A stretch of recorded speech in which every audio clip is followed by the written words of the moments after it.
집에 대해서 이렇게 물어보면 멀리 떨어진 네. 곳에 구축에 가서 버틴다라는 생각은 없고 월세로 살겠다 또는 도시주택공사에서 해주는 그 10년 가까운 그 장기 저리 대출 뭐 그런 걸 받아서 어떻게든 갚아나가겠다는 생각이지 몸테크에 대해서는 거의 생각이 없는 것 같아요. 한국 부동산 시장은 뭐 큰 틀에서는 올해 뭐 어떻게 보셔요? 저는 뭐 전약 후강. 전약 후강. 그러면 이제 그러니까 뭐 하반기. 하반기 좋다. 어. 이유는 두 가지인데 하나는 우리도 한 금리 내릴 거다. 그런 거고 두 번째는 일부 주택 시장이 2022년에 이제 저점을 치고 작년에 좀 오르다 연말에 또 빠졌잖아요. 그래서 W자 패턴인 것 같고 이 W자 패턴에서 좋은 점이 뭐냐면 우리가 2022, 23, 24 해서 3년에 걸쳐서 인플레이션도 좀 나고 그러면서 아무튼 소득, 명목소득은 증가했잖아요. 명목소득 못 올라도 10% 이상 3년간 10% 이상 더 올랐는데 그 가계 동향조사나 이런 걸 보면 네. 10% 이상 더 올랐는데 주택 가격은 2022년에 비해서 한 15% 정도 평균 빠져 있는 상태니까 주택에 대한 구매력이 25% 정도 개선된 거죠. 그때 대비. 예, 소득의 증가와 절대 가격의 하락으로. 그러니까 금리만 떨어지면 사실 이 명목 소득이 증가한 사람들, 특히 최근에 20대 후반 고용률이 역사상 최고치거든요. 아무튼 20대 후반에 우리나라 고용률이 이렇게 올라가게 되면 결국은 소득 전망이 밝아지고 취직도 잘 되는 상황이면 미래 소득을 땡겨서 살 수 있는 그 대출이라는 수단이 있으니까 젊은 사람들은 또 대출받기 쉬우니까 이래저래 보면 올해 상반기에 바닥 아마 연초나 2월 정도가 바닥이었던 것 같고 다시 그러니까 작은 짧은 바닥이었고 네. 하반기로 갈수록 시장은 좋아지지 않을까 생각합니다. 그러면은 이게 지역별로 뭐 서울 수도권 지방 할 것 없이 뭐 다 같이 어쨌든 상승세로 바뀌는지. 그건 아니죠. 그러면 이제 서울 네, 뭐 수도권만. T밸리부터 오르겠죠. 9호선의 네. SRT. 네. 그쪽 인근으로. 네, 그러니까 이제 수인 분당선부터 SRT에서 평택 지제로 이어지는 이 T벨트가 제일 먼저 오르겠죠. 이 T벨트가 뭐 왜 좋으냐고 어떤 분 많이 모르시는데 정보통신 산업부터 좋아지잖아요 지금. 반도체 가격도 여기서 오르고 있고 네. 그리고 인공지능 테마가 새로운 인터넷 1995년에 인터넷 붐을 연상시킬 정도의 세상을 바꿀 새로운 혁신이라는 건 이제 어느 정도는 다 동의하잖아요. 이게 이제 어디서 돈을 벌 거냐는 건 아직 동의가 안 돼 있지만 네. 이게 뭐 대세라는 거는 뭐. 이거를 활용 안 하면 뭔가 뒤처진 것 같은 네. 이런 상황으로 가고 있는 세상이 왔기 때문에 저는 정보통신 분야에서 고용도 되게 많이 늘 거고 그쪽에 인력 충원도 되게 많아질 텐데 그러면 일자리도 많고 또 가격 조정도 서울 수도권이 격렬했잖아요. 네. 이런 면을 생각하면 또 교통망 확충 호재까지 뭐 GTX-A가 수서역까지밖에 안 가지만 그리고 삼성역 개통은 뭐 앞으로도 한 3, 4년 남았지만 그래도 상징적이잖아요. 그렇죠. 예, GTX-A 개통이라는 게 상징적인 게 있어서 이래저래 보면 그냥 올해는 그 T밸리 어차피 GTX-A도 SRT 라인 타고 가는 거니까 T밸리 위주로 시작돼서 확산되는 그 다음은 대세청으로 가겠죠.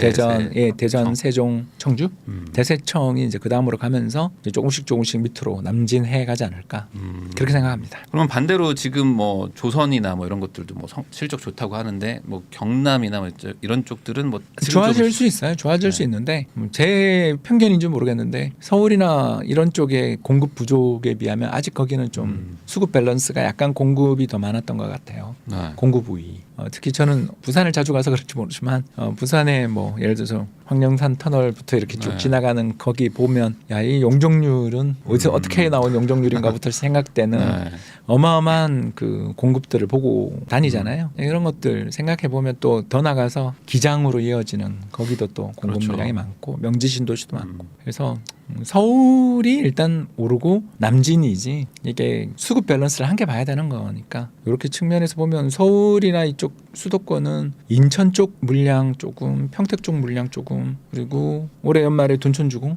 이 정도 제외하고 이제 없잖아요. 네. 어디든 타워 크레인이 없어요. 네.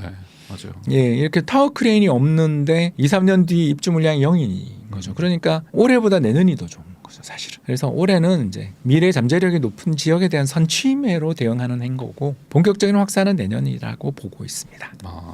그러면 말씀하셨던 게 이제 결국에 이제 남진이라고 하셨는데 뭐 인천이나 뭐 일산 파주 같은 약간 그 서쪽이나 북쪽 이쪽에서는 조금 같이 온기가 좀 이렇게 가지 않을까요? 비슷하게 갈 텐데 아무래도 저는 이제 이번에 많이들 느끼셨을 텐데 서울 부동산이 지난해 3월에서 2월 사이 바닥을 치고 작년 이맘때인데 바닥을 치고 8월까지 엄청나게 강하게 오른 걸 보셨을 텐데 강북이 따라가던가요? 아무래도 좀 다르게 가는 게 있죠. 네, 노도강이 따라가던가요?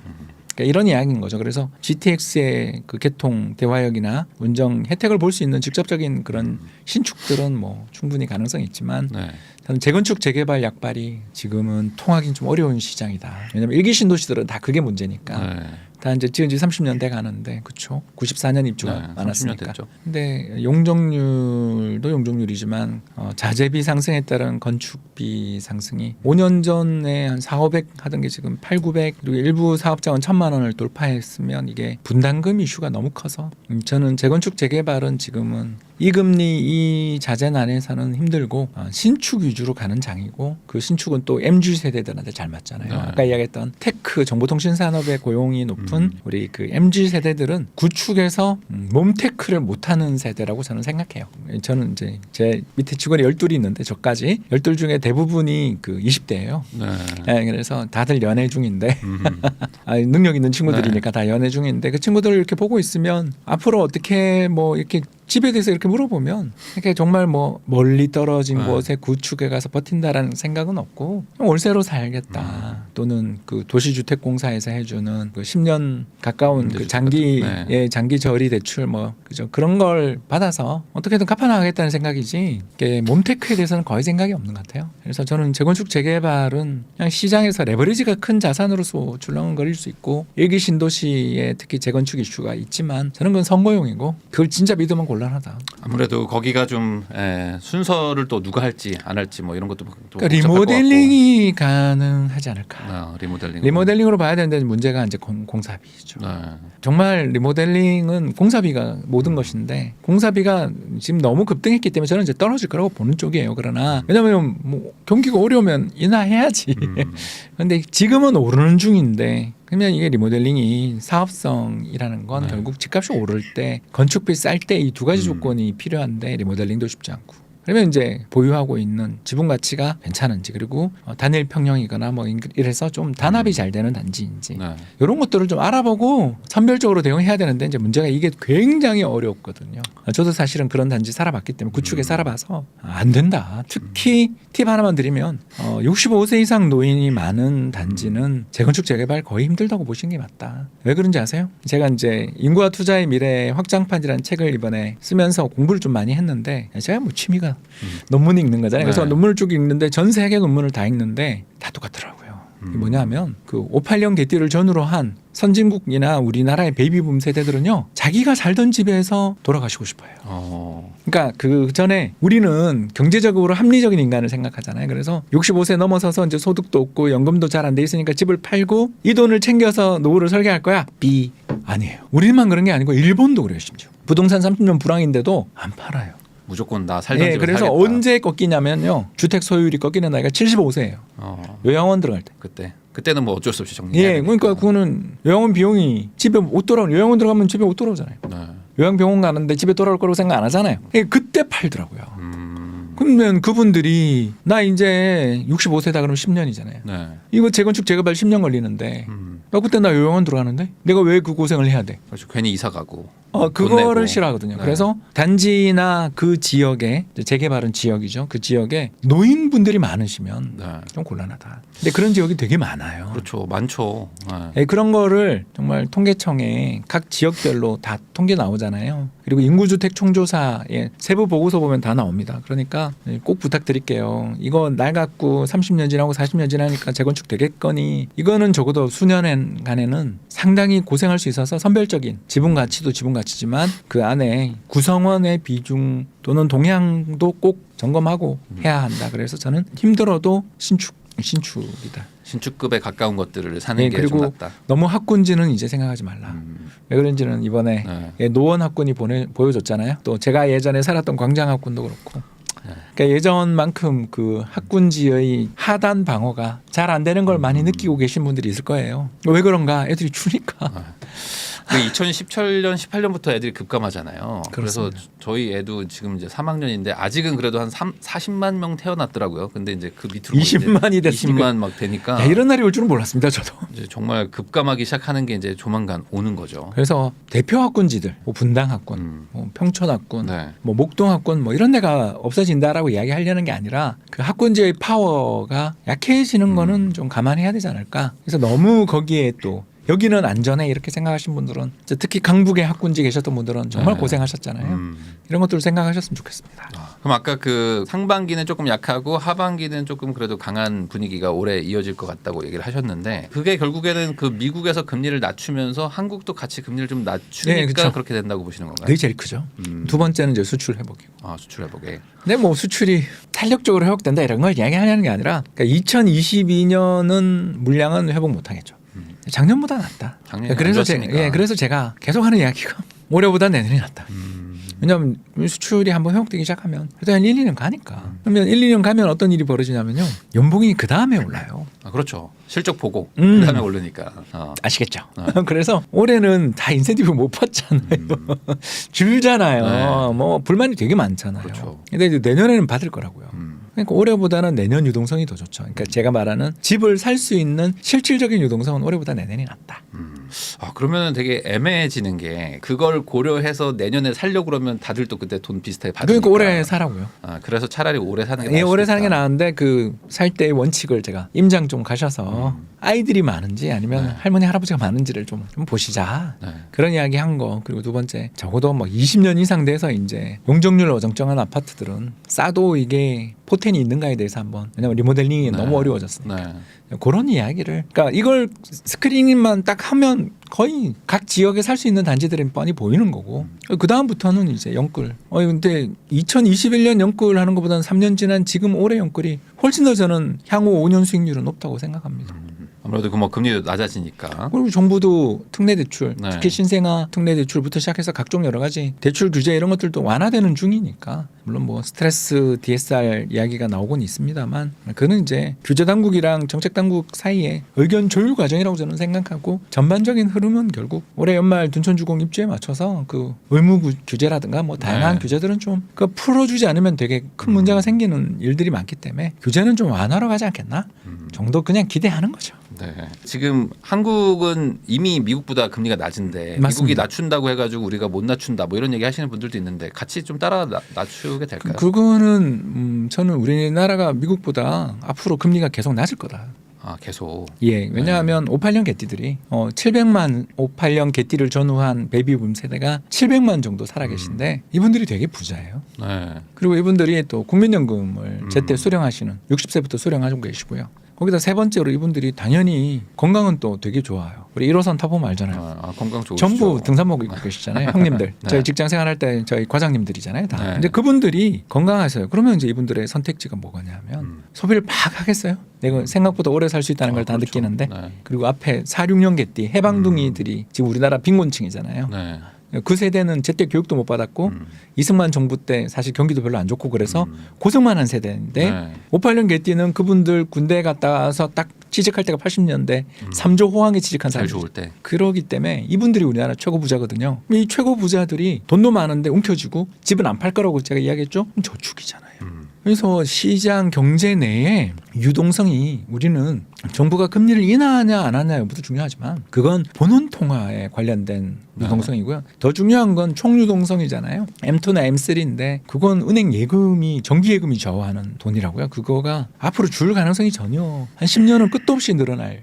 왜냐하면 70년 개띠까지 은퇴하니까 네. 10년 뒤에는. 네. 저는 69년 닭띠인데 아무튼 저희 세대가 2차 베이비붐 세대의 은퇴도 올지 않았잖아요. 그리고 또 지금 연금 개혁한다고 그래서 67세에 받을지 70세에 받을지도 모르면 저축률은 또 늘어나. 우린 더 올라가요. 네. 저희 세대들은 더 올라갈 거라고요. 이게 둘이 합쳐지는데 시장의 돈이 미국보다 우리가 어떻게 보면 그러니까 GDP 대비로 보면 월등히 많은 미국은 저축 안 하고 쓰는 나라인데 그렇죠. 우리는 저축률이 높은 나라. 음. 이거를 생각하시면 되겠죠. 그래서 저는 우리나라는 뭐 미국이랑 한국이랑 금리가 역전됐네 이거는 죄송합니다만 그 주장하신 분들 2년째 틀렸잖아요. 그런 분들의 말을 듣기보다 구조적 요인을 생각해 보자 이런 생각을 하고 있습니다. 아무래도 이제 시장에 유동성이 많기 때문에 금리를 뭐 굳이 높일 필요는 없으니까. 그러니까 공급하는 사람이 많다. 네. 돈을 예금하는 게 자금의 공급인데 자금의 공급하는 사람이 너무 많다.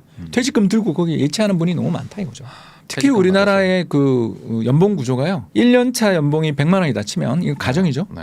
그러면 30년 차가 평균 300만 원이에요. 세계에서 이게 제일 심해요. 연공서열.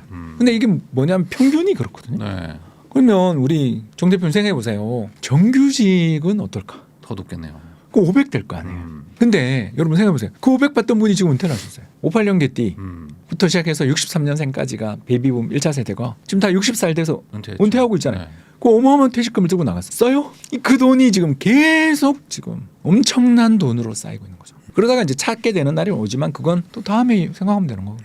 그래서 그런 것들 때문에 어쨌든 유동성이 계속 공급되니까 아무래도 금리를 좀 낮추면서 갈 그러니까 구조적으로 것이다. 미국보다 우리가 이제 앞으로는 왜냐하면 미국보다 우리가 노령화가 심하니까 그러면 경기 침체가 오면은 우리는 어떻게든 조금씩 좀 더 낮추려고 내리는 거죠. 하는 거겠네요. 왜냐하면 금리 인하 효과가 좋을 테니까. 왜냐하면 65세 분들이 예를 들어서 1억 하는데 1억 예금하는데 4%다가 2% 됐다. 좀 돈 좀 쓰겠죠. 아유 뭐 이거 해봐야 그렇죠. 할 데도 없다. 네. 이렇게 갈 가능성이 있잖아요. 그리고 이분들이 그러면 임대용 상업용 건물 하나 살까? 이럴 수 있는 분들인 거죠. 그래서 금리의 효과는 굉장히 클 수밖에 없는 거죠. 이 저축이 클수록 금리의 효과는 커집니다.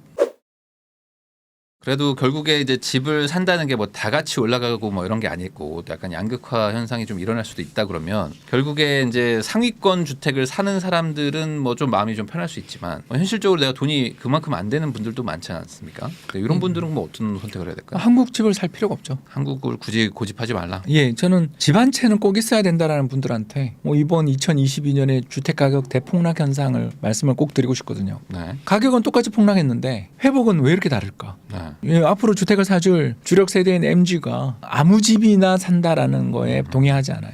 또 네. 이번에 상처도 컸고요. 그분들은 오를 것 같은 집, 네. 남에게 이 집이 있다라고 자랑할 수 있는 집을 사고 싶은 거지. 그냥 다 집이라면 누구나 집 한 채는 있어야 된다 같은 그런 선동에 이제 안 넘어가는 거죠. 그렇다면 그분들한테 제가 추천하고 싶은 게 우리나라 아까 티밸리는요 정보통신 경기랑 밀접하다고 제가 말씀드렸죠. 자 그렇다면 미국 실리콘밸리나 보스턴 그리고 텍사스 오스틴 같은 데 투자하는 미국 리츠를 사면 가격이 똑같이 가거든요. 거기다가 거기에 리츠는 들어오는 수익금의 90% 이상을 배당하잖아요. 그러니까 고배당 상품이거든요.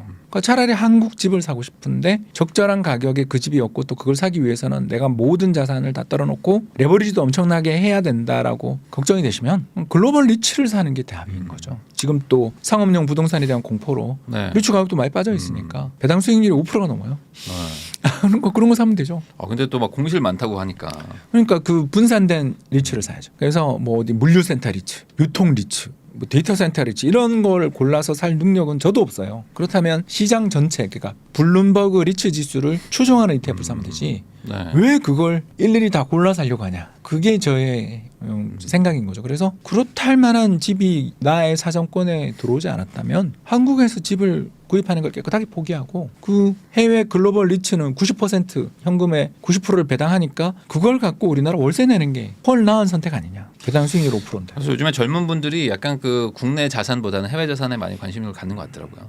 그러니까 우리나라가 일본처럼 일본도 지금 동경을 비롯한 그런 여러 핵심 산업 지역들은 주택 가격이 5년 새 2배 올랐거든요. 네. 5년 새 2배 올랐어요. 그런데 전국 토지 가격은 바닥에서 1, 2%밖에 안 올라요.